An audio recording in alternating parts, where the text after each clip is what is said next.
ગિરનારની એક દુર્ગમ ગુફામાં એક સિદ્ધ મહાત્મા જેમણે ઘણા બધા વર્ષો તપ કર્યું હોય એક ગુફામાં, જે ગુફાનું નામ છે ઘુડમુખાની ગુફા. ઘણા બધા લોકોને તો ખબર પણ નહીં હોય કે ગિરનારમાં આવી એક ઘુડમુખા નામની ગુફા પણ છે. એ ગુફામાં આજથી 35 વર્ષ પહેલાં એ મહાત્મા ત્યાં ઘણો બધો વર્ષ ભજન કરેલું છે. એ મહાત્મા હાલ સૌરાષ્ટ્રમાં પાંચાળ વિસ્તાર કહેવાતા બાબરા તાલુકાના કીડી કરિયાણા ગામમાં જંગલ વિસ્તારમાં બાપુ એક નાનો આશ્રમ રાખીને, એ પણ આશ્રમ એટલો દુર્ગમ છે કે ત્યાં જવા માટે પણ ઘણા બધા કષ્ટો સહન કરવા પડે.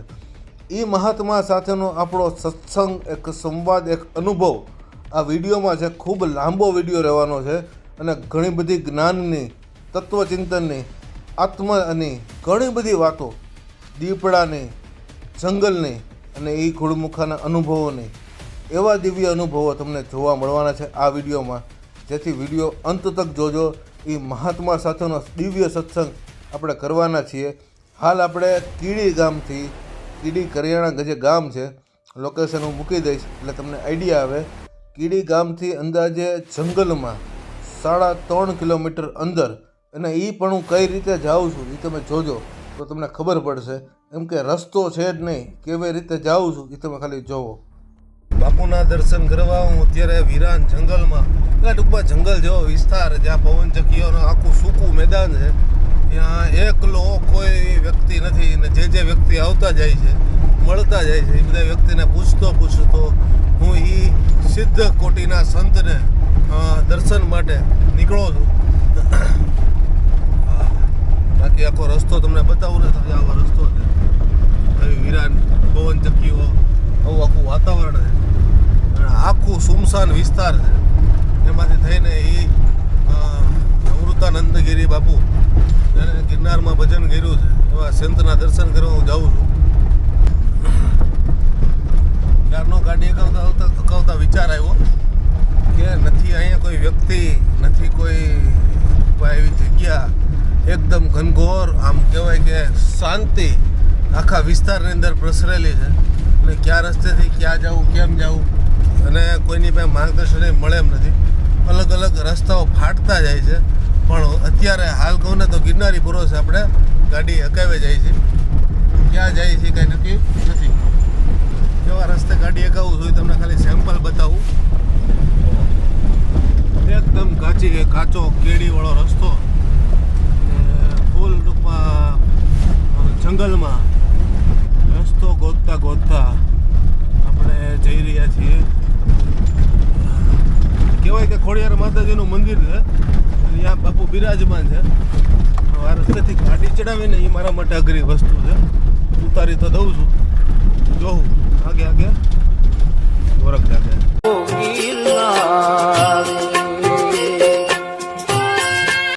જય ગિરનારી. તો ફાઇનલી આપણે એ જે સંતની જગ્યા છે, જ્યાં અત્યારે એ બાપુ ભજન કરે છે, જે છેલ્લા 19 વર્ષથી ગિરનાર છોડ્યા બાદ અહીંયા ભજન કરે છે, એવી જગ્યાએ આપણે પહોંચી ગયા છીએ. રસ્તો તમે જોયો કઈ રીતના રસ્તેથી આપણે માંડ અહીંયા સુધી પહોંચ્યા છીએ. હવે તમને જગ્યા બતાવું. આ એ ડુંગર વિસ્તાર ને એ જગ્યામાંથી થઈને આપણે એ આશ્રમ પાસે પહોંચી ગયા છીએ. કહેવાય કે ખોડિયાર માતાજીનું જૂનું સ્થાન છે. અહીંયા પહેલાંના સમયમાં જે નેસડા હતા, એ નેસડાનું અહીંયા સ્થાન હતું. આખો વિરાન અત્યારે વિસ્તાર છે, અને એ વિસ્તારમાં અત્યારે જૂનું જે માતાજીનું સ્થાન છે, ત્યાં એ સિદ્ધ મહાત્મા જેને ગિરનારમાં ઘુડમુખાની ગુફામાં ભજન કરેલું છે, એ જગ્યા પાસે પહોંચી ગયા છીએ. ત્યારે એ આશ્રમની અંદર પહોંચી ગયા છીએ. આ બધું જૂનું આખું બાંધકામ સાથે આ જૂનું ખોડિયાર માતાજીનું સ્થાન સાથે અહીંયા ભાવિ ભક્તો બેઠા છે. આ એક જૂનો એવો પુરાનો એક વડલો પણ છે, જે પણ બાપુના સમય વખતનો જૂનો છે. બાપુ પહેલાંનો છે, જોકે એ આપણે આગળ જાણશું. અહીં પહેલાં હું તમને માતાજીના દર્શન કરાવું. ત્યારે માતાજીના તમે દર્શન કરી રહ્યા છો. જય મા ખોડિયાર, જય મા ખોડિયાર, જય મા ખોડિયાર. એ ખોડિયાર માતાજીનું જે જૂનું સ્થાન છે ત્યાં આખા જંગલ વિસ્તારની અંદર માતાજી બિરાજમાન છે, એના દર્શન કરી રહ્યા છો. અને હવે આપણે જઈએ ઉપર બાપુ પાસે. માતાજીના દર્શન કર્યા. અહીંયા જે સેવકો બેઠા છે, વચ્ચે બાપુ બેઠા છે, એમની આ જગ્યા છે આખી. આ વિશાળ વડલો જે ખૂબ જ જૂનો છે, એક હમણાં વાવાઝોડાને કારણે તૂટી ગયો છે આખું. આ પહેલાંનું જૂનું બાંધકામ. અહીંયા પાછો ઉપર આખો ટેકરો હતો, બાપુએ આખો ટેકરો, બાપુએ અને સેવકોએ બધા ભેગા થઈને આખો ટેકરો કાપીને એક મેદાન જેવું બનાવ્યું. અહીંયા ગૌશાળા પણ બાપુએ બનાવી. અને અત્યારે બાપુ 3-4 ગાયો રાખી. એ ઘણું બધું છે ઉપરનું. આવતા વેત સીધા દર્શન. હા, ગૌશાળાનો તો કામ પ્રેશર છે આખી. અને સામે કક્ષ છે બાપુનો. કક્ષ સાથે સાથે એ થોડા ઘણા ધૂણા અને પાણીની વ્યવસ્થા અને ગાયોને બધું છે. પવન ચક્કીઓની વચ્ચે એ મહાત્મા બિરાજમાન છે. આપણે મહાત્માના તમે દર્શન કરો અને પછી એનો દિવ્ય સત્સંગ આપણે ગિરનારનો, ઘણો યોગનો, ઘણું બધું આપણે જાણીએ. આથી બાપુનો પક્ષ સામે એ મહાત્મા બેઠા છે. હા, જય ગિરનારી. એટલે બાપુ કેટલા સમય પહેલાંની વાતથી આપણે શરૂઆત કરી છે ત્યારે એ મને કહ્યું હતું. મારા આ સાધુ જીવનની. વાહ ભાઈ વાહ. બરાબર. 80ની સાલમાં અમે ત્યાં હિમાચલમાં તો ત્યાં 2 વર્ષ જેવું આ બધું શાસ્ત્રનું અધ્યયન ને ગીતા, રામાયણ, ઉપનિષદ એ બધાનું અધ્યયન કરાવતા. એ 2 વર્ષનો પીરિયડ રાખતા કે 2 વર્ષની અંદર જેટલું અધ્યયન થાય એટલું તે પછી તમારે સમાજની વચ્ચે જવાનું અને જ્ઞાનનો પ્રચાર પ્રસાર કરવાનો. આ મોટાભાગના બ્રહ્મચારીઓને આ કાર્ય સોંપવામાં. તો એ અધ્યયન પૂરું થયું એટલે હું અધ્યયન પૂરું કરીને અહીંયા જુનાગઢમાં જ આવેલો. તો જુનાગઢમાં ત્યાં પૂતના મંદિરે જ રહેતો કરતો. તો એ સમયની પછી મને આમાં બહુ, કારણ કે સામે એવું રિસ્પોન્સ, કારણ સત્સંગમાં અત્યારના અમસ્તે પ્રજાને બહુ કંઈ રસ પડે નહીં. તો મેં કીધું આપણને કંઈ સામેથી દેવામાં કંઈ મજા ના આવે. એટલે પછી હું આમાં ગિરનારમાં ફરવા નીકળ્યો. એ હનુમાનધારા આવેલો. હનુમાનધારા આવ્યો કર્યો. ત્યાં રમેશ ભાવ કરીને એક મરાઠી હતા, સેવા પૂજા કરતા. એને પછી ભેટ લઈ લીધો. તો ત્યાં રોકાણો કર્યો. અને મેં આ તમને કીધું એ રીતે માથાની સમસ્યા ત્યાં રોકાણો કર્યું, મને ફાયદો થયો. હનુમાનધારા? હા, હનુમાનધારા કે આપણું માથાનો દુખાવો હળવો થઈ ગયો. એટલે તો ત્યાં એને પછી મેં વાત કરી. મેં કીધું અહીંયા રહેવું હોય તો મને કે હા એ કે રહ્યો તમે તમારે. તો ભાઈ એમાં ગુરુ પૂનમ આવતી હતી એટલે મેં કીધું હું અમારા મહારાજને ગુરુ પૂનમના નમો નારાયણનો એક લેટર લખતો હોઉં. અને મેં કીધું હું પાછો આવું કરું. એટલે હું ગયો નીચે પત્ર લખીને નાખી દીધો, પોસ્ટ કરી દીધો. પાછો હું અહીંયા ભૂતનાથ મંદિરે આવ્યો હતો. ત્યાં મહારાજ આગા પાછા હતા. મેં વળી ત્યાં હાની સમાચાર છે એ ઉપાડ્યું હવે. એટલે તો જોયું કરે ભાઈ દીપડાએ કરેલો હુમલો. એટલે ક્યાં કર્યો હુમલો? તો જોયું કર્યું તો કે ભાઈ હનુમાનધારાના પૂજારી ઉપર. મેં કીધું લે. હા, તો કહી દી. કેટલાની સાલની બાપુ વાત છે? લગભગ એમ માનો ને 89-90ની સાલ. ઓહો, 90 એટલે આજથી 35 વર્ષ પહેલાંની વાત છે. તો એટલે મેં કીધું તો હવે તો મેં કીધું સીધા હોસ્પિટલ, કારણ કે રાતો જવું પડે એટલે હું હોસ્પિટલે ગયો. ત્યાં ગયો કે ભાઈ મારા અહીંથી આમ દીપડાએ પંજો મારી દીધો મોઢા ઉપરથી. બધું ઉપાડી લીધું. 35% આવ્યા હતા. 35%? હા, 35%.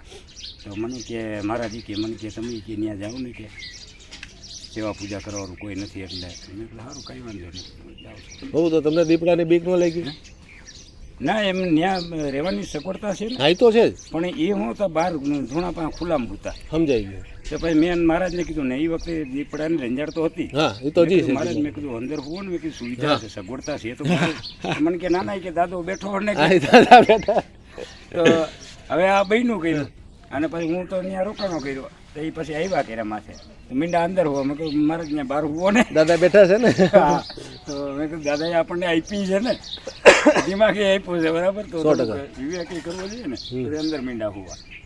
પછી થોડો ટાઈમ આપણે રહ્યા કર્યા ત્યાં. પછી મેં કીધું સારું, ન્યાય પાછા યાત્રીઓને આવે કરે તો બધી એની સેવામાં લાગવું કરવું, ભંડાર કરવો, સેવા પૂજા. કારણ કે આપણે કોઈને આશ્રય હોય એટલે આપણે બધું કરવું પડે. આપણે તો કોઈ આપણને ચિંતા એટલે આપણે કરવાનું બધું કરવું પડે. એટલે પછી મેં કીધું હાડું આના કરતાં ક્યાંક જો સ્વતંત્ર જગ્યા મળી જાય ને શાંતિવાળી તો આપણે આપણી રીતે ભજન કરીએ. સ્વતંત્રતાથી આપણે રહી શકીએ. તો અમે પછી ત્યાંથી હું નીકળી ગયો. તો ફરતા ફરતા અહીંયા ઘોડમુખા ગુફાઈ આવ્યા. તો ત્યાં એ હાવ ખાલી પડી હતી, અવાવરું પડી હતી. ત્યારે જ બાપુ બધા ઘોડમુખા ગુફાએ જાતા આવી છે ને એવું હા, બધું છે ને? જતા ખરા, જે જાણકાર હોય એ જતા. બાકી અત્યારની તારીખમાં તો કોઈ એવા વ્યક્તિ હાવ નથી. ઝડપે સલાક બંધ હવે. ફોરેસ્ટ વાળા જ આવે. તમે બાપુ ગયા હમણાં ટૂંક સમયમાં એક વાર? ના, એને 5-7 વર્ષ થઈ ગયા છે હો કદાચ. 5-7 વર્ષ એટલે તમે એકલા ગયા હતા કે કોઈ હતું? ના ના, અહીંથી આ ગામના લોકો હતા ભેગા. મળી ગઈ બાપુ અત્યારે કે હા, મળી તો જાય. ત્યાં તમે મેં એટલા વરસ ત્યાં કાઢ્યા. એટલે વાંધો ન આવે. તો એ હું આપણી વાત ચાલતી હતી. અહીંયા તમે ઘોડમુખા ગુફાએ પહોંચ્યા? હા, પછી એ અવાવરું હતી. અમે 2 જણા હતા. તો અમારા મિત્ર ભેગા હતા. એ અત્યારે હાલની આજની તારીખમાં ફકડ જ છે. એવું છે એમ ને? હા, એ બેંકમાં નોકરી કરતા, 2 બેંક મેનેજર હતા. તો અમે સાથે ભણ્યા કર્યા ને સાથે જ રહ્યા કર્યા ને એવું બધું. તો મેં નક્કી કરી લીધું કે ભાઈ મારા મિત્રને મારે કહેવું નથી કે મારે અહીંયા આવવું છે. એટલે દર્શન કરીને અમે નીકળી ગયા કર્યા. ભવનાથમાં આવ્યા.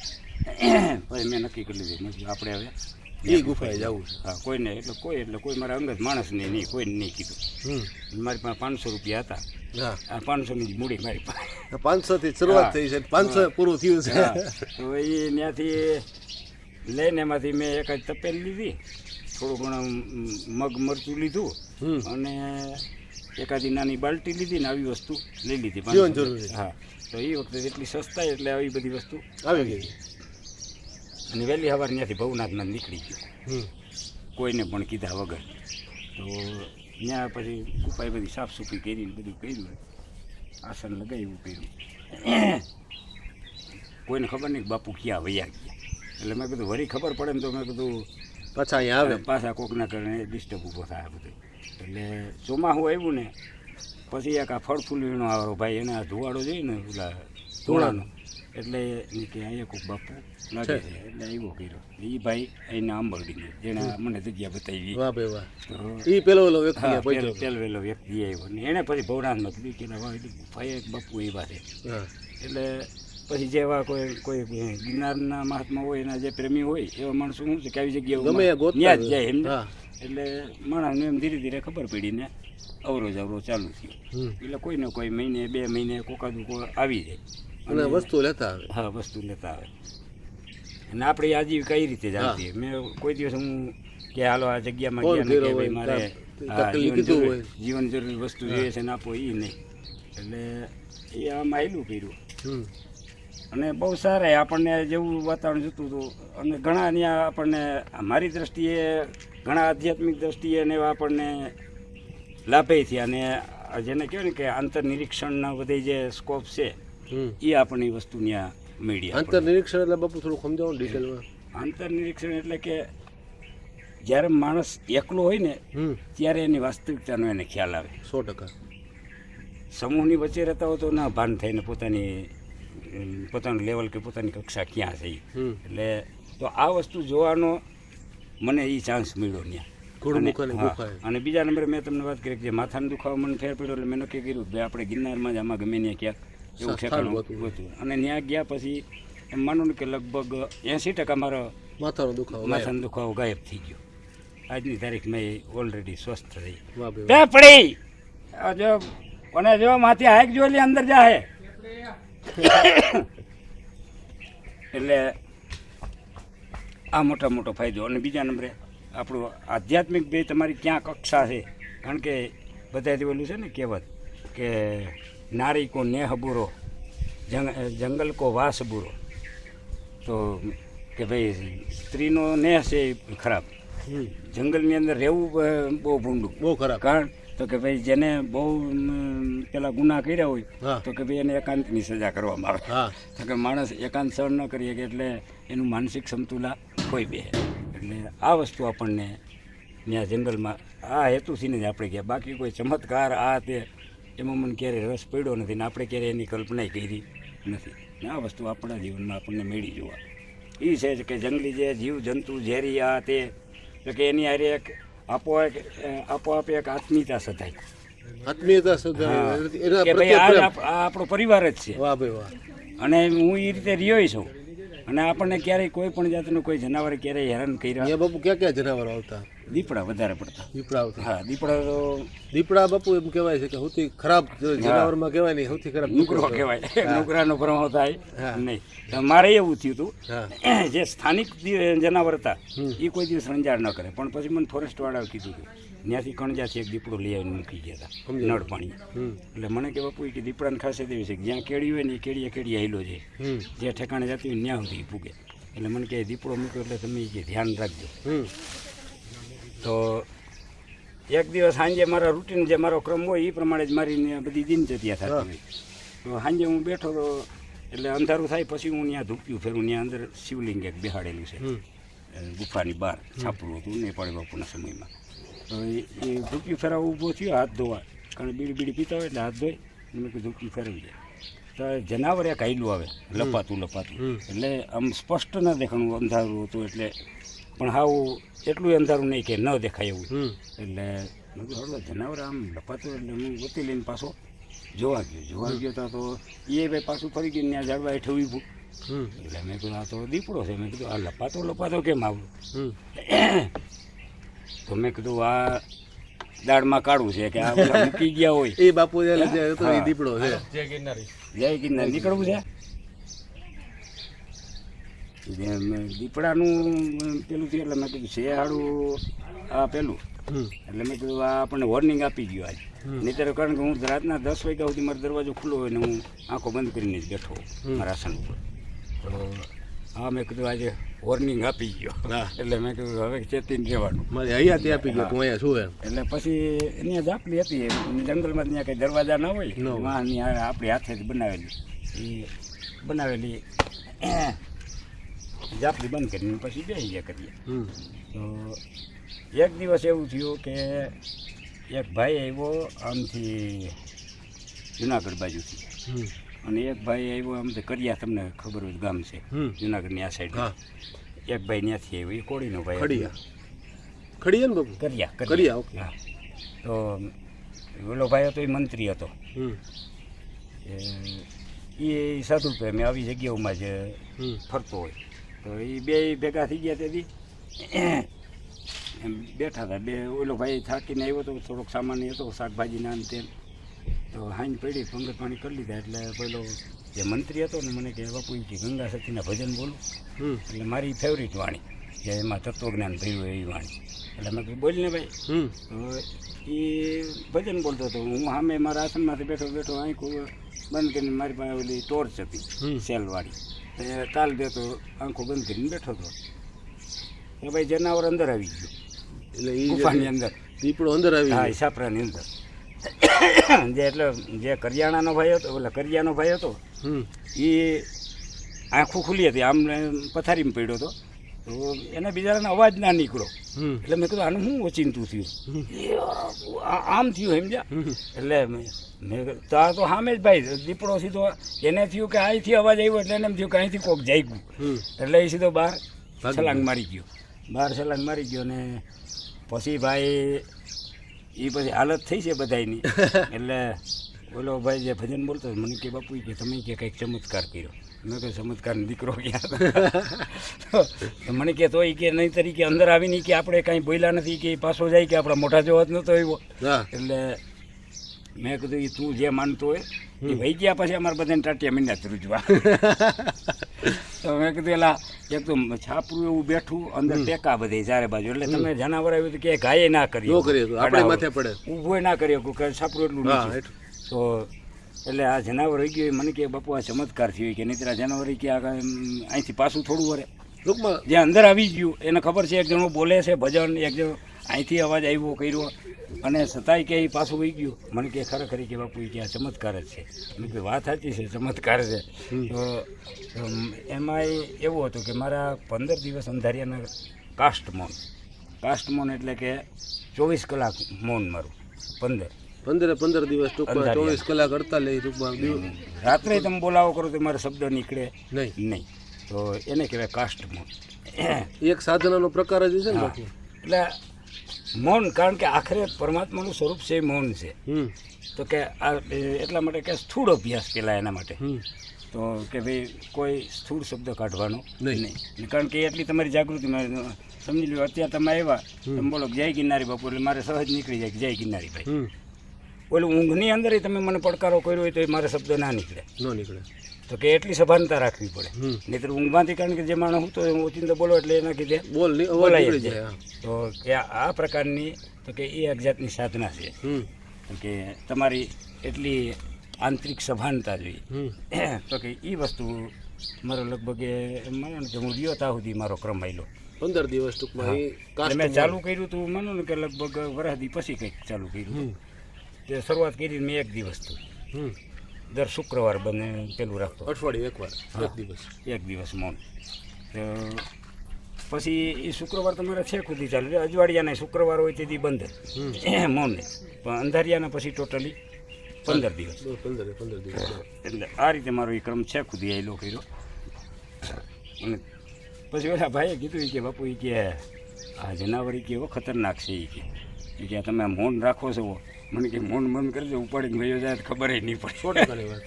મેં કીધું એટલે ને હકીકતમાં 3 દિવસ સુધી મારું માઇન્ડ છે ને અપસેટ થઈ ગયું. એટલે મેં કીધું સારું, કારણ કે ત્યાં તમે ગુફા જોયેલી હોય તમને ખબર પડે.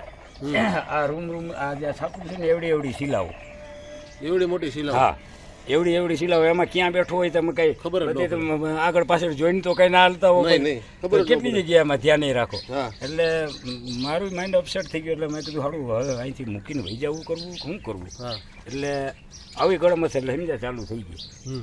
3 દિવસ એ ગળમથલમાં કાઢી, પછી ચોથી દિવસે મારું માઇન્ડ શાંત થઈ ગયું. પછી આપણે પાછા ખેંચી ગયા, નહીં તો પછી વિચાર થઈ ગયો. મેં કીધું હવે તો હળવું આ એટલા ખતરા. પછી બાપુ એક વાર નીડો કે નથી નીડો કે થયું કેવું? ના, પછી એક જ વાર પછી અંદર છેલ્લી ટ્રાય અંદર આવીને કરી ગયો. એ ટ્રાય તો ન કહેવાય, એ ટૂંકમાં એ આવ્યો ને પછી ઉયો ગયો એવું થયું. એમ તો પહેલો દીપડો અમે જોયો ને એ શિવરાત્રીએ પહેલો દીપડો જોયો હતો. 3 જણા હતા અમે. કેશોદ પાસે કેવદરા ગામ છે, ત્યાંના લોકો આવ્યા હતા. અને અમારો જે હું કહું ને બેંકવાળા મિત્ર એ હતા ભેગા, એને લઈને આવ્યા હતા. તો એ પહેલો મેં દીપડો નહોતો જોયો ત્યાં સુધી મને ભડક રહેતી કે હાડું આનો પ્રતિકાર કેમ કરવો. માનો કે ઓચિંતો ભેટો થઈ જાય ક્યાંય તો ભાઈ એનો મુકાબલો કેમ કરવો. તો એ ગઢમથલમાં એ પહેલો શિવરાત્રિએ દીપડો જોયો કર્યો. અને ભાઈ આમ આખો એવી જગજગાટા મારે એટલે આપણે બત્તી ફેરવી લેવી પડે. તો એ દોડ્યો તો શિકારની વાહે, શિકાર આગળ વયો ગયો ને પાછળ રહી ગયો. એટલે પછી આ બોલા થતો એટલે ત્યાં ઊભો રહી ગયો. એટલે અમે જોયું કે મેં કીધું જનાવર ગયું. એટલે મેં કીધું ગમે એ કંઈક એની પાછળ ખતરો હોય તો જ મેં કીધું જનાવર થઈ ગયું. એટલે મેં બત્તી કરી દઈ ઉપર વસ્તુ ઊભો હતો. એટલે પછી ઓલા લોકોને મેં કીધું જોઈ લે ભાઈ, જોઈ લે કેમ છે. હા, તો એ પહેલો એ ત્યાં મેં જોઈ લીધો ને પછી મારી ભાઈ છે એ ઘણો ખરો નિવૃત્ત થઈ ગયો. એટલે આમ વાત છે એમ. અને તે પછી એવી ઘણી 2-3 બીજી ઘટનાઓ એવું બની કે જેણે મને જીવનમાં એક બહુ મોટું બળ આપ્યું.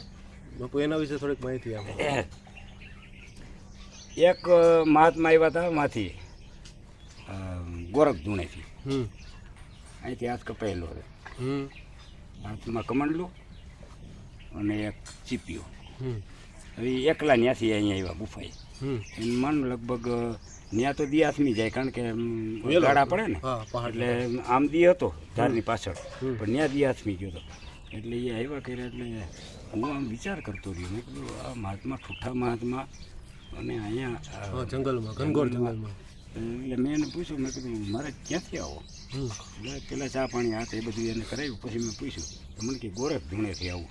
તો મેં કોઈ દી આવી ગયેલા અહીંયા ગુફાએ? તો કે ના ના, તમને ખબર આ ગુફા મળી ગઈ કે એટલા ગાડા ટપીને આવવું કરું. હું જાઉં તો મેં કીધું હું એ ભૂલો પડી જાઉં. 100% વાત. તો મેં કીધું હાડું આ તો બહુ કહેવાય. અને એટલા એ ચોમાસાનો સમય, એવી ગાઢ ઝાડી અને એમાં પૈડા કર્યા તો ભાઈ ઊભા ના થઈ કોઈ એવા રસ્તા બધા, કારણ કે એ તો ડુંગરા જ છે.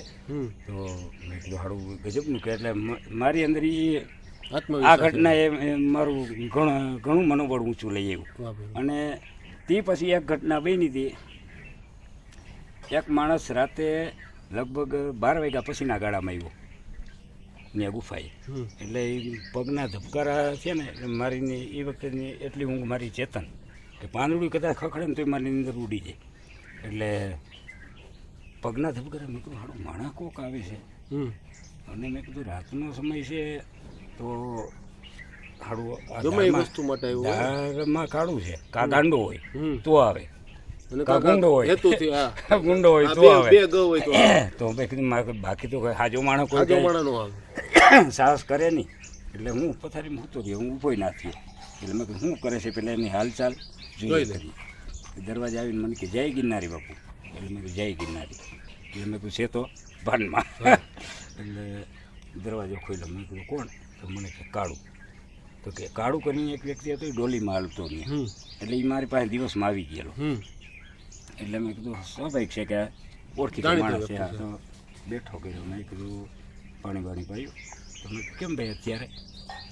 તો મને કે ભવનાથમાં બાપુ કથા હતી, 11 વાગે પૂરી થઈ. એટલે એ કે પછી કે એમ થયું હાલો નહીં કે કંઈ ધંધો નથી. ડોલીનો ધંધો એ વખતે કારણ કે ભાદરવો મહિનો એટલે હજી એટલો ચાલુ ના થયો હોય તડકાના દિવસો. એટલે તો મને કે બાપુના દર્શન કરી આવું. મેં કીધું ભલા માણસ. મેં કીધું આ ચોમાહાનો સમયમાં દિવસ નહીં કેળી નથી મળતી. હું આવું તો અહીંયા ઘણી વખત ભટકી જાઉં. તો મેં કીધું તું રાતે, મેં કીધું દિવસનો ટાઈમ નથી મળતો, રાતે નીકળે. મેં કહ્યું એમાં જીવ જંતુ આ તે હાથમાં કાંઈ નહીં, એવડો એક બળો જ બત્તી નહીં, કાંઈ નહીં, બત્તી નહીં, કાંઈ નહીં. એટલે મેં કીધું આવું, મેં કીધું ગાંડું સાહસ કરીને મેં કીધું દર્શનાર્થીને મેં કીધું નીકળાય. તો મેં કામકાજ નથી ને બીજું કાંઈ? ના ના. મેં કીધું નહીં તો સવારે તેથી બરાબર પૂનમ હતી. એટલે મેં કીધું સવારથી ભાઈ મારે મૌન ચાલુ થાય. સવારે હું બોલી નહીં, તમે ચા પાણી પાઈ દે, કામ હોય તો અત્યારે બોલી જાય. તો કે ના નહીં, બીજું કાંઈ કામકાજ નથી. આ ઘટનાએ મને બહુ મોટું બળ આપ્યું કે માણો કે આ તો સંસારી માણસ, અને છતાંય એની અંદર આટલી હિંમત, આટલી બધી હિંમત. સાચી વાત છે કે અધરાય તે નીકળે વગર બત્તીએ કાંઈ કોઈ પેલું વગર. એટલે મેં કીધું આપણે તો સાધુ છીએ. અને એ માણસ પછી કોઈ દી મારી પાસે આવ્યું નથી. એ તમને ખાલી એક દ્રષ્ટાંત માટે આને માણસ ગણવો કે પછી કોઈ ચમત્કાર ગણવો એ બેનપણની વસ્તુ છે, પણ એનાથી હિંમત તમને મળી. બોલો આપણા જીવનમાં આ ઘટના પ્રેરણા આપી ગઈ. એટલે તે પછી મારા જીવનની અંદર મને ગોળમુખન ગુફા ટોટલ કેટલો સમય રહ્યા છે તમે? 5 વર્ષ ઉપર. 5 વર્ષ ઉપર. ને ત્યાં તમારે આખું દિનચર્યા શું હોય બાપુ આખો દિવસની? દિવસના સમજી લો કે ત્યાં અજવાળું થાય તે ઉઠવાનું. 6 વાગ્યા પછી અજવાળું થાય બરાબર. તો આપણે રાતે તમે સ્નાન શોચ, પાણીની વ્યવસ્થા બધી અન્ય વીડો હતો પડખે. અત્યારે હશે બાપુ? હા છે ને અત્યારે પાણી રહે છે 12 મહિના. એ એક ચમત્કાર જ છે. ચમત્કાર જ છે. કેટલો? કારણ કે એ વીડો જે તે કોઈ એક મહાત્માએ કર્યો હતો નેપાળી બાપુના પછીના સમયમાં. તો એ જ્યારે નબળું વરસ જે આવ્યું ને એ વખતે ત્યાં પાણી દિવસના ક્યાંયથી પાણી આવે નહીં, ન આવે બરાબર. સારું વરસ હોય તો એમાં તમને આમ રેગાડો હાલતો હોય ખાલી દેખાય ટૂંકમાં. હા, કે આ પાણી આવે જેમ કમંડલ કુંડ ઓલા કુંડમાં નથી પાણી આવતું ઓલા શિલાની હેઠેથી, એવો રેગાડો આવતો હોય. તો એ નબળા વરસની અંદર મધમાખી એટલી થાય કે તમારું પાણી બધું ત્યાંથી અધરોધરે જ ત્યાંથી ઉપડી જાય, કે પાણીને આવવા પૂરતું જ નહીં. તો દિવસના તો એ પછી પૂરું જ આવતું જ બંધ. સવારે જે તમે જાવ કરો ડેઈલી એમાં 12 ડબ્બા પાણી હોય. 12 ડબ્બા? હા. અને હું ત્યાં કાવડ આખીને ન્યાય મેં ઝાડવા બનાવ્યા હતા. શું વાત છે? હા. તો મને ઝાડવા પ્રત્યે પહેલેથી જ લગાવ નેચરલ. હા. તો કરે ને આ તેને એવા 2-4 ઝાડવા વાવેલા. તો એ ઊંચાઈ ઉપર આવી છે કારણ કે પાણી નીચે ઉપર લઈ જવું પડે. એટલે પાણી ટૂંકમાં પહોંચાડતા ને પાણીની વ્યવસ્થા કરે. એટલે એ માનો ને કે લગભગ 100 ફૂટ જેવું અંતર થઈ જાય ઉપર ચડવું પડે વીડો હેઠે.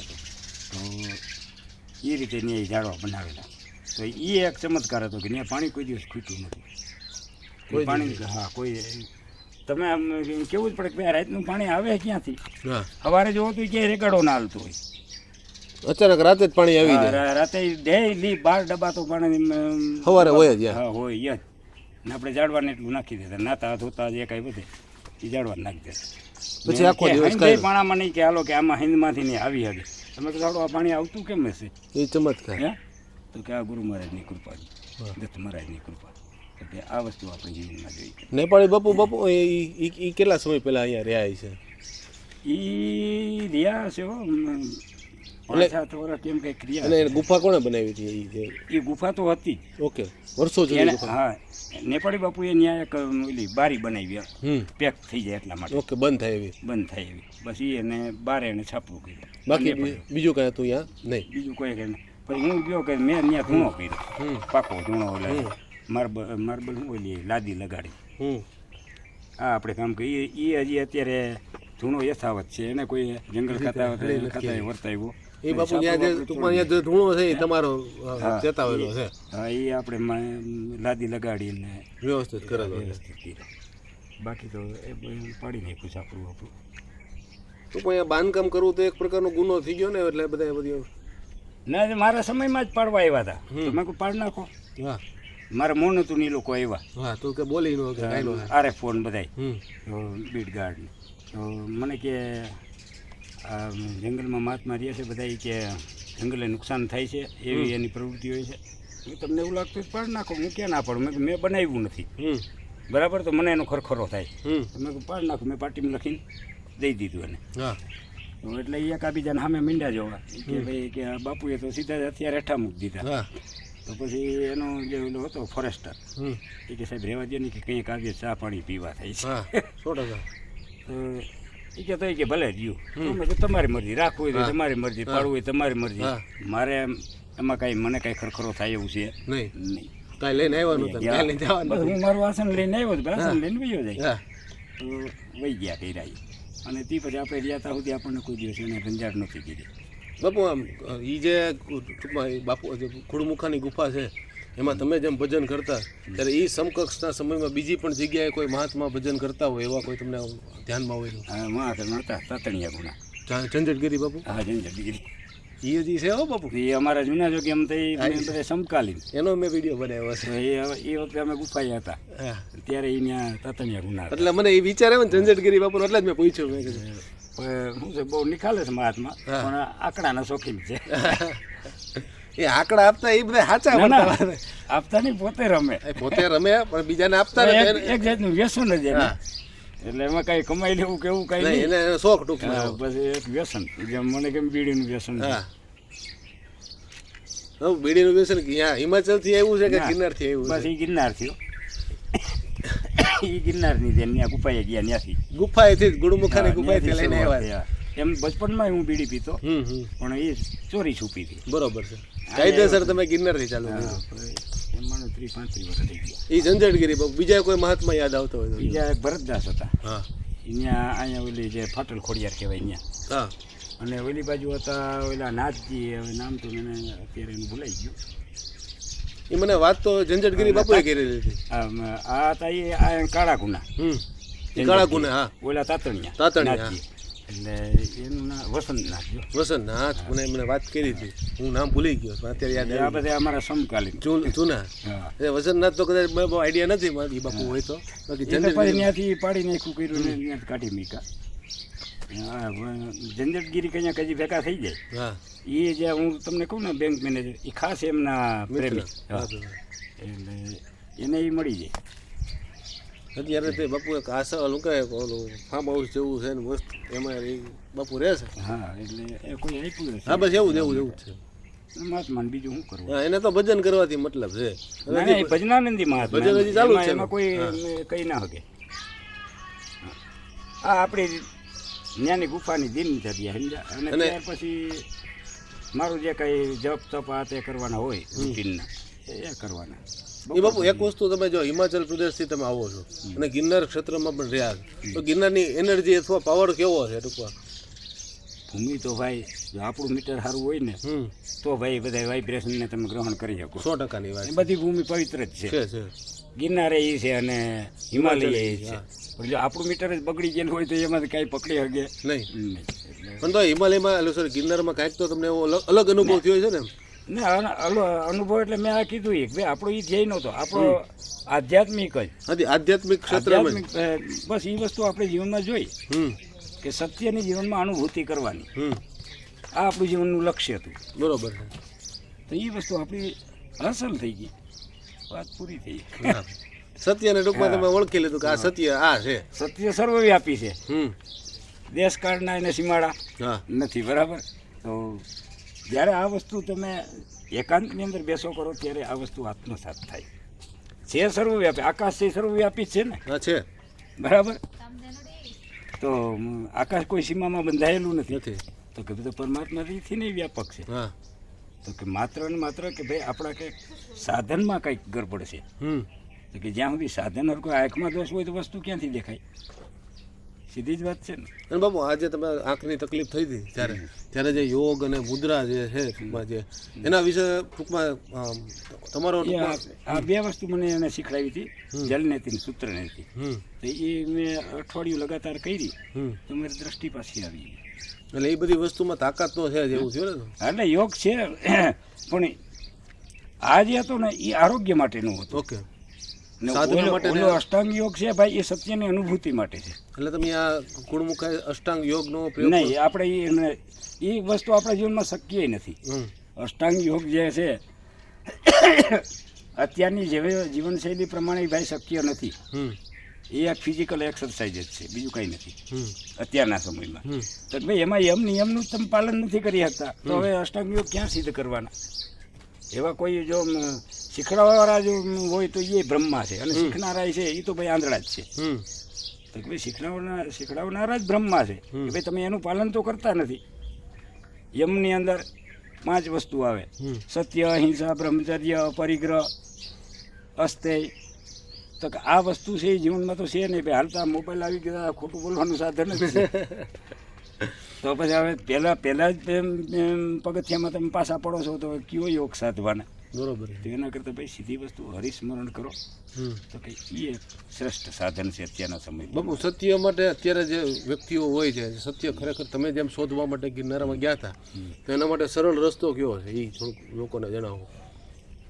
સીધી સત્ય છે એ ભાઈ ક્યાંય કોઈ દિવસ ઢંકાયેલું ના રહે. ઢાંકવાનો પ્રયત્ન કરે તો એ ઢંકાય નહીં. તો ભાઈ તો એમાં આવરણ ક્યું છે? તો કે એમાં દોષ શું છે? શા માટે સર્વવ્યાપી છે અને છતાંય દર્શન નથી થતું? તો ભાઈ તો કારણ શું? મતલબ કે આપણા આંતરિક સાધનમાં કંઈક ખામી છે. આંતરિક સાધન એટલે કે આપણું અંતઃકરણ કહીએ, મન કયો, તન કયો, શરીર બધું આવી ગયું ને. આ ફિઝિકલ બોડી છે એની અંદર આ સૂક્ષ્મ વસ્તુ છે ને, સૂક્ષ્મ શરીર છે, મન છે. તો કે તો મુખ્ય વસ્તુ છે એ મન છે. કારણ કે આને આખી બોડીને હેન્ડલ કોણ કરે? મન જ કરે. તો કે મનની અંદર ફોલ્ટ હોય તો કે ભાઈ તો સત્યનું દર્શન થાય નહીં. તો શાસ્ત્ર જેવી અપેક્ષા રાખે છે મનની ક્વોલિટી, તો કે ભાઈ એવું મન આપણે બનાવવું પડે. ને એના માટે તો કે મનને બનાવવા માટે સાધનો અનેક છે. તો કે જે કાંઈ વિવિધતા છે એ સાધનોની છે ભાઈ. પરમાત્માની કોઈ પરમાત્મા અનેક પ્રકારના નથી. તો કે ભાઈ તો સાધન તમને જે તમારી તાસીર પ્રમાણે જે અનુકૂળ આવે એ અપનાવો. કોઈને જપ કરવાનું ફાવતું હોય જપ કરો, કોઈને સેવા કરવાનું ફાવતું હોય સેવા કરો, કોઈને તપ કરવાનું ફાવતું હોય તપ કરો. તો કે એ બધું રાખે છે એની તાસીર ઉપર. તાસીર મતલબ કે જ્યાં સત્વગુણ, રજોગુણ ને તમોગુણ આ ત્રણમાં જ બધાની તાસીર હોય, બરાબર. તો કે જે તમોગુણી જીવ હોય જેની બુદ્ધિ નથી હાલતી તો કે ભાઈ તો એને હઠના પ્રયોગ કરવા પડે. એને કીધું તપ કે ભાઈ શરીરને પેલું કરો, કષ્ટ આપો કે જેથી કરીને મન આપો. કારણ કે મનને શરીર જુદા તો નથી. તો કે આપોઆપ એ વશમાં આવશે. તો કે એવા લોકો માટે તપની પ્રધાનતા છે. અને કેટલાક લોકો ઇમોશનલ હોય તો ભાઈ એના માટે ભક્તિ છે. તો કે ભાઈ આ રસ્તે તમે ઈશ્વર સાથે તમારું મન જોડો. એટલે સાધનો અનેક છે, અલગ છે, રસ્તો ધ્યેય એક જ છે બધાનું.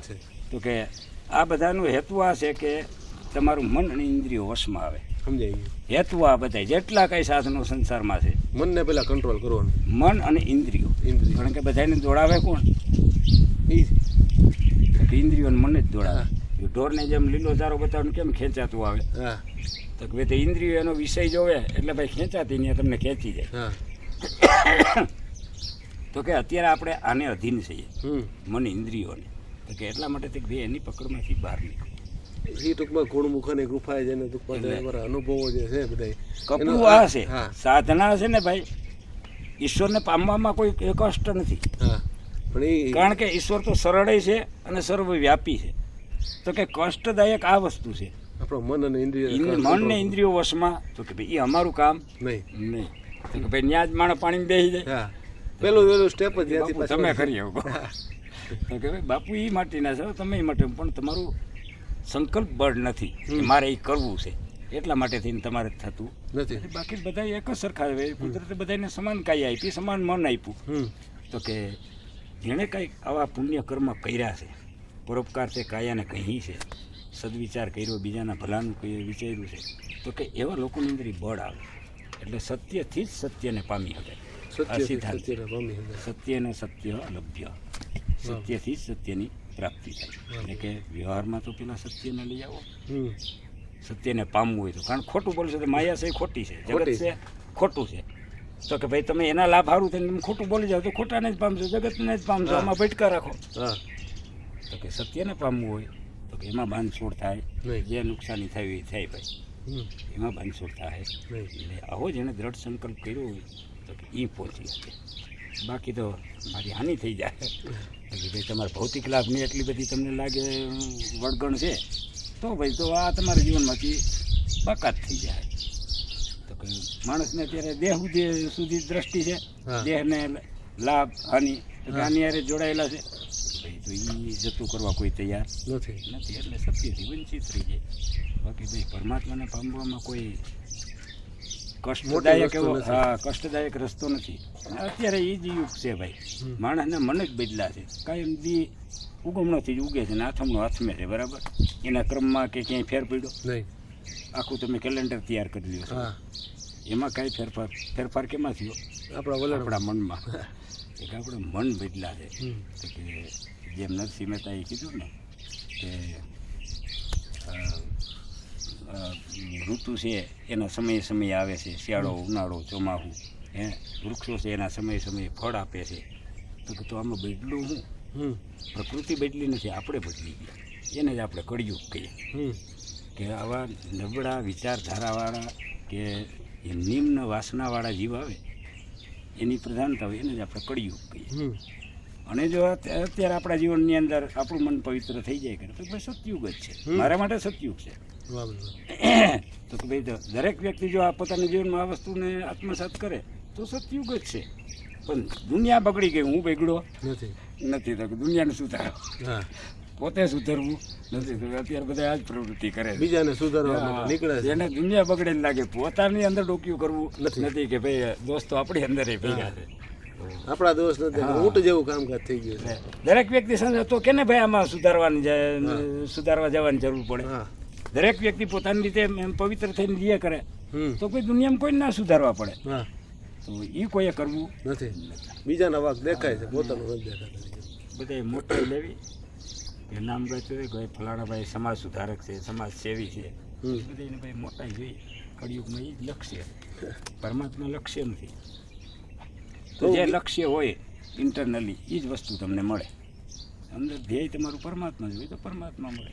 કોઈને મોટાઈ જોઈએ, કોઈને યશ જોઈએ, ખ્યાતિ જોઈએ. જેવું જીવનનું જેનું ધ્યેય એવું વસ્તુ મળે. ગિરનારમાં બાપુ કઈ કઈ બીજી જગ્યાએ તમે દર્શન કરેલા છે? ટૂંકમાં અલગ એમ તમને લાગ્યું કે આકર્ષણવાળી જગ્યા લાગી હોય, ક્યાંક પ્રભાવવાળી? એમ કેમ ઘોડમુખા ગુફા છે, કંઈક ઉર્જાવાળી જગ્યા છે બીજી? આ હનુમાનધારાથી એવી હતી કે જ્યાં તમને એમ લાગે કે ના અહીંયા શાંતિ છે. મેન તો શાંતિની ખોજ જ છે ગિરનારમાં. અને બાકી તો મહાત્મા હતા એક ભરતદાસના ગુરુ મહાકાલ બાપુ જૂની શેડીઓ, આનંદ ગુફાની બાજુ. તો એનું એ સમયે નામ હતું ને ત્યારે તો એ સમજી લો કે આમ દેહથી પર હોય એવી એમની અવસ્થા હતી. ભલે દારૂ પીતા કરતા તો એમનું જીવન હતું.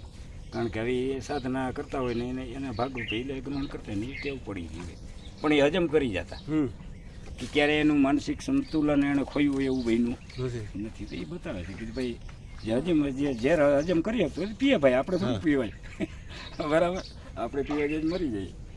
એટલે એની સિવાય કોઈ મહાત્મા તમને ગિરનારને યાદ હોય એવા એ સમયના તમારા? એ સમયના બાકી તો કાશ્મીરી બાપુ હતા, બરાબર, છેલ્લે.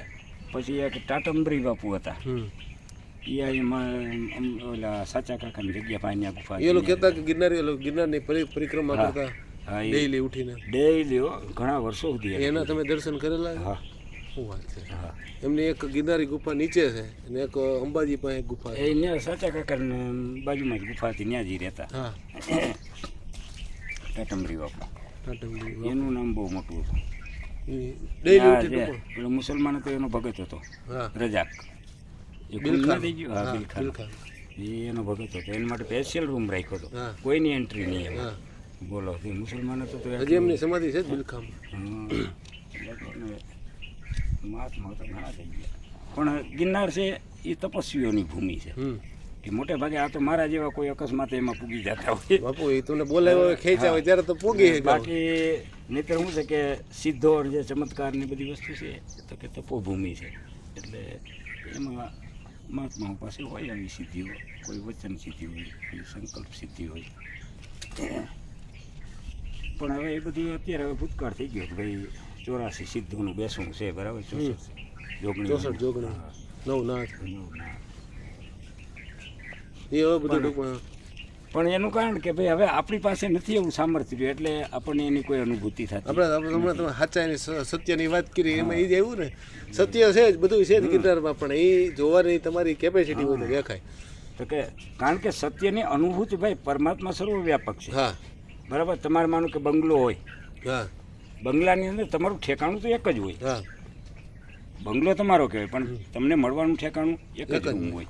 તો કે એ જ રીતે તો કે ભાઈ આ જગત છે, બરાબર, પરમાત્મા સર્વત્ર છે, તો ભાઈ એની અનુભૂતિ તો તમારે એક જ જગ્યાએ થાય, આ કાયામાં જ. આમ અંદર જ તો કે થવા એ સત્યની અનુભૂતિ માટેનું જ આ સ્થાન છે મનુષ્ય કાયા. તો કે ભાઈ એ તો અંદર ડોક્યું કરવું પડે, અંદર ડોક્યું કરવું ભાઈ, તો એ ત્યારે જ શક્ય બને કે જ્યારે તમારી ઇન્દ્રિયો તમારા વશમાં હોય તો એ અંતર્મુખ થઈ શકે, નહીંતર તો ભાઈ બહાર ભટકવું એનો સ્વભાવ છે. તો કે આ બળ છે મોટામાં મોટું. અને બાપુ તામરુ ઋષિની જે વાત હતી એક ફરીથી તુમરું. હા તુમરુ ઋષિની. એ દર 12 વર્ષે યોગ આવે છે, હમ અને કે ભાઈ એને સ્વદેહી અમરત્વ પ્રાપ્ત કર્યું છે. એ ગુફાએ જે તે સમયની અંદર રહી ગયા હશે અને એમની દેવત્વ પ્રાપ્ત થયા. એટલે એ અમર છે. હા, તો એટલા માટે જ દર વર્ષે તમને આ યોગ આવે અને તેથી એના તેજ સ્વરૂપે દર્શન થાય. ત્યાંથી દત્ત મહારાજની પૂજા કરીને પરત ફરે ત્યારે ત્યાંથી ફરતા ફરતા મહાકાળીને ટૂંકે થઈ અને પછી ત્યાં ગુફાએ આવે. હા, એ ટૂંકમાં એ એક પ્રકાશ રૂપે દર્શન થાય. સાર્વજનિકનો ઉલ્લેખ. એ યોગ હોય ત્યારે. હા, યોગ હોય ત્યારે, અને એ મોટે ભાગે પાછલી રાતમાં આવે છે. પાછી રાત એટલે જે 12 વાગ્યા પછી બરોબર છે. જનરલી. પછી તો હવે જ્યોતિષ હોય ને પાકા સમયની બધી ખબર હોય, એની પાસે તમારે યોગ કઢાવવો પડે. લાવો આવતે ગિરનારમાં તમારી પાસે ટૂંકમાં એટલે જેને ચમત્કારને જો હોય, હા. પણ આ વસ્તુ ખરી કે માનો કે એવા જે તેજ સ્વરૂપ જે મહાત્માઓ થઈ ગયો તો કે એનાથી તમારા ઘણા જાણે જે કાંઈ તમારા ભૂતકાળના દોષ છે એ નિવૃત્ત થઈ જાય. પણ ભાઈ એનાથી ભાઈ જીવનનું સત્યનું દર્શન થઈ જતું નથી. તો કે ભાઈ એને માટે તમારે તમારી અંદર જ ઉતરવાની. એ ટૂંકમાં ટેકો કરી શકે, તમને ધક્કો આપી શકે, ધક્કો આપે, કે રસ્તે તમારે જ હાલવું પડે. હાલવું તો તમારે જ પડે ભાઈ. માં છે એ તમારી થાળી તૈયાર કરી દે, બરાબર, ખાવું તો આપણે જ પડે. તો કે એ માં ખાઈ દે અને આપણું પેટ ભરાય એવું થાય. ચાલો માં મોઢા લગીને કોળીઓ પોગાડી દે. મહાત્માઓ છે, શાસ્ત્રો છે, તો કે આ બધાની ભૂમિકા આ છે ભાઈ. તમને રસ્તો પ્રેરણા આપે, અમુક હદ સુધી તમને પહોંચાડે, પણ પછી ભાઈ તમારે જ આગળ હાલવાનું બધાનો સહારો મૂકીને. તો કે ભાઈ એને કીધું અધ્યાત્મ. અધ્યાત્મ એટલે કે જ્યાં સૃષ્ટિ પાછળનું સત્ય છે એને જીવનમાં આત્મસાત કરો. એને જ્યાં સુધી આત્મસાત ન કરો ત્યાં સુધી જીવનમાંથી અજંપો અને ખાલીપો દૂર થતો નથી. ત્યારે માણસને શાશ્વત શાંતિ. બાકીની આ શાંતિ માને કે રિલેટિવલી અહીંયા શાંતિ હોય, કોઈ ઘોંઘાટ ન થતી, પણ ભાઈ એ શાંતિ છે એ રિલેટિવ છે, સાપેક્ષ છે, નિરપેક્ષ નથી.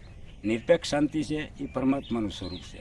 તો કે જ્યાં સુધી એને આત્મસાત ન કરો ત્યાં સુધી જીવનમાંથી અજંપો કે ખાલીપો છે એ નિવૃત્ત થતો, ને ત્યાં સુધી માણસ હજી કંઈક કરવાનું રહી ગયું, હજી કંઈક કરવાનું રહી ગયું. એકવાર એ સ્ટેજ સુધી પહોંચી જાય પછી એમ થઈ ગયા આપણે બધું થઈ ગયું ભાઈ. જે પામવાનું હતું એ પામી લીધું. આ ભાવ આવે ત્યારે તમારી અંદર પરિપૂર્ણતાનો ભાવ આવે કે હવે કાંઈ કરવાનું રહ્યું નથી. ત્યારે માણસ શાંતિથી બેસી શકે, ત્યારે જ મનને શાંતિ મળે. નહીં તો ત્યાં સુધી ભાઈ મનના ઘોડા ચાલતા જ રહ્યા. એટલે આને કીધું અધ્યાત્મ. તો ભાઈ મનુષ્યનું લક્ષ્ય પણ આ જ છે અને કર્તવ્ય પણ આ જ છે. જીવનમાં સત્યને આત્મસાત કરવું, કારણ કે એ મનુષ્ય કાયામાં જ છે, એ સિવાય બીજે ક્યાંય થતું નથી. વાહ બાપુ વાહ, ખૂબ ખૂબ ખૂબ મજા આવી ગઈ ટૂંકમાં આ બધી સત્સંગ સાંભળીને. કારણ કે આવું કાર્ય કરો તો પરમાત્માએ જે હેતુ માટે આ કાયાનું નિર્માણ કર્યું છે એને પણ ખુશી થાય કે ભાઈ મેં આને આ વસ્તુ આપી કરી, એને સાર્થક કરી, એને સંતોષ થાય. માનો કે આ કેમેરો જ છે, બરાબર, હવે આને તમે ભાંગી નાખો તો ભાંગી શકો, તમારી મરજી, બરાબર, પણ એનો ઉપયોગ નથી ને. નથી. તો જે હેતુ માટે એને બનાવ્યો એવો એને એનું એટલું કાર્ય કરે તો પેલા બનાવનારને પણ સંતોષ થાય કે મેં વસ્તુ બનાવી એ લેખે લઈ ગઈ. પણ તમે આને બરબાદ કરી નાખો તો, ભાંગી તોડી નાખો, બાળી નાખો તો ભાઈ દુઃખ થાય બનાવનારને કે ભાઈ આ હારું થઈને મેં એ બનાવ્યું નહોતું. તો ભાઈ પરમાત્માએ આ કાયા બનાવી છે તો ભાઈ એનો પોતાનો હેતુ છે, તમારો હેતુ છે, સિદ્ધ થાય છે, બરાબર. સંસારના વિષયો માણો કરો, હે, સૃષ્ટિને માણો, તો કે એ છે તો કે એને સંતોષ ક્યારે થાય કે જે હેતુ માટે કે ભાઈ આ સામર્થ્ય આ કાયામાં જ મૂક્યું છે, મનુષ્યની કાયામાં, એ હેતુ માટે એનો ઉપયોગ કરો તો એ નહીં થાય કે ના ભાઈ ધન્ય થઈ ગયા, મેં આ કાયા બનાવી. ટૂંકમાં ભગવાન ખુશ થઈ જાય. હા, ભગવાનની પ્રસન્નતા, એ પ્રસન્નતા મળી ગઈ એટલે ભાઈ દુનિયાનું બધું જે કાંઈ છે સુખ મળી ગયું. કારણ કે સંસારમાં જે કાંઈ છે સુખ કે સુખની ભ્રમણા થાય છે તો કે ભાઈ પરમાત્મા એમાં વ્યાપ્ત છે એટલા માટે તમને સુખની એમાં અનુભૂતિ થાય છે વિષયોમાં. તો કે આપણે આ 5 જ રસ લીધા છે, રૂપનો, રસનો, શબ્દનો, હે, સ્પર્શનો. તો કે આ 5 લીધા, 5 સિવાય જે 6ઠો રસ છે એના તરફ આપણી દ્રષ્ટિ ગઈ નથી. તો મતલબ કે અવેડામાં આવે છે તો મતલબ કે કૂવામાં હોય તો જ અવેડામાં આવે. તો કે જે પરમાત્માનું સ્વરૂપ જ જો આનંદ ના હોય તો આ જગતમાં કોઈને આનંદની અનુભૂતિ થાય નહીં. તો કે થાય છે તો મતલબ કે પરમાત્મા જ આનંદ સ્વરૂપ છે. તો ભાઈ આ તો આભાસી છે, તમે આનંદ લ્યો છો એ, તો કે તો વાસ્તવિક, તો ભાઈ તો વાસ્તવિકને જ પકડો ને, કામ પૂરું થઈ જાય, દોટનું અંત આવે. નહીંતર આ તો જિંદગી જીવશો 100 વર્ષ એમ થાય કે હજી કંઈક કરવાનું બાકી છે. એટલે તો કે ભાઈ જીવન એવું જીવવું કે આપણને પોતાને અંતરમાં સંતોષ થાય કે ભાઈ આપણે બધું કરી લીધું, મારે કરવાનું હતું, મેં કરી લીધું. જય ગિરનારી. તો કે એમ કહેવાય ને કે પેલો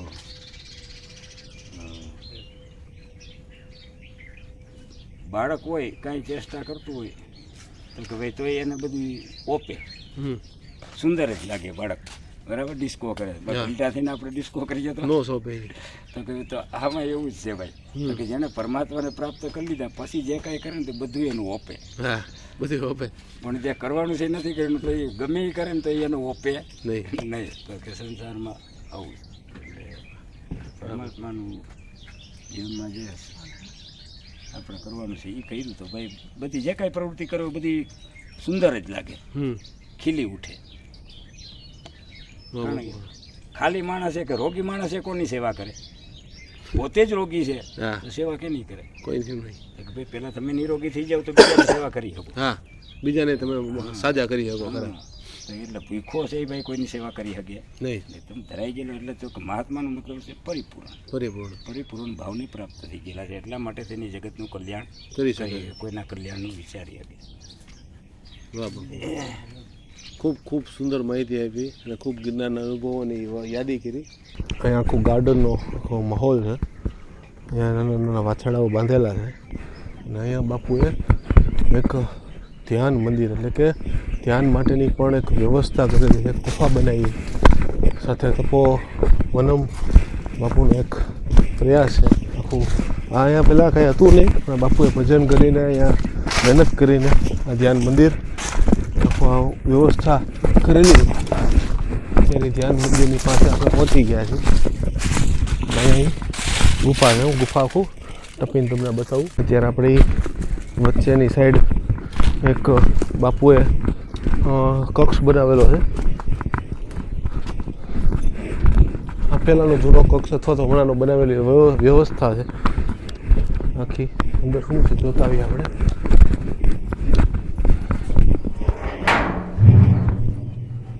ઓકે, આ બાપુનું આસન ને એ રીતની વ્યવસ્થા છે અહીંયા બાપુજી.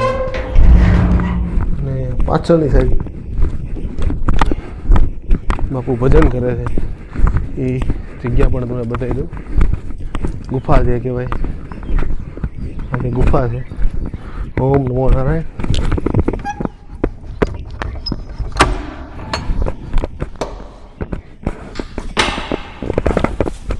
અત્યારે આપણે ગુફાની અંદર પ્રવેશ કરી રહ્યા છીએ.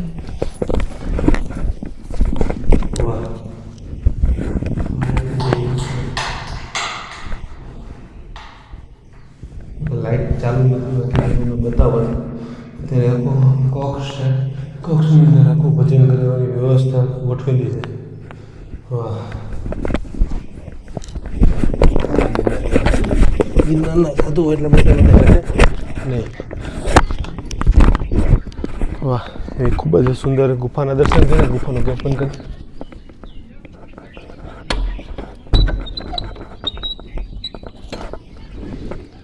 તો બાપુએ અહીંયા પણ એક એમના ભજન માટેની એક ગુફા બનાવી છે, જે આપણે વિડીયોમાં જોઈ. બાપુનો ખૂબ જ સુંદર સત્સંગ પણ સાંભળ્યો.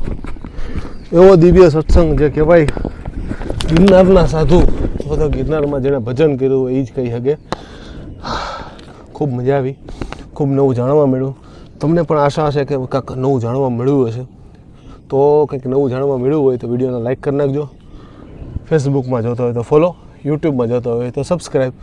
અને આવી રીતે બન્યા રહેજો ગિરનારી ભૂમિઓમાં. નવી નવી જગ્યા, નવી નવી માહિતી, નવા નવા સાધુ સંતોના દર્શન લાવતો રહીશ. હું છું નીરવ હિંગુ. ફરી મળીએ નવા વિડીયો સાથે. ત્યાં સુધી જય ગિરનારી. ઓમ નમો નારાયણ. આદેશ આદેશ. અલખ નિરંજન.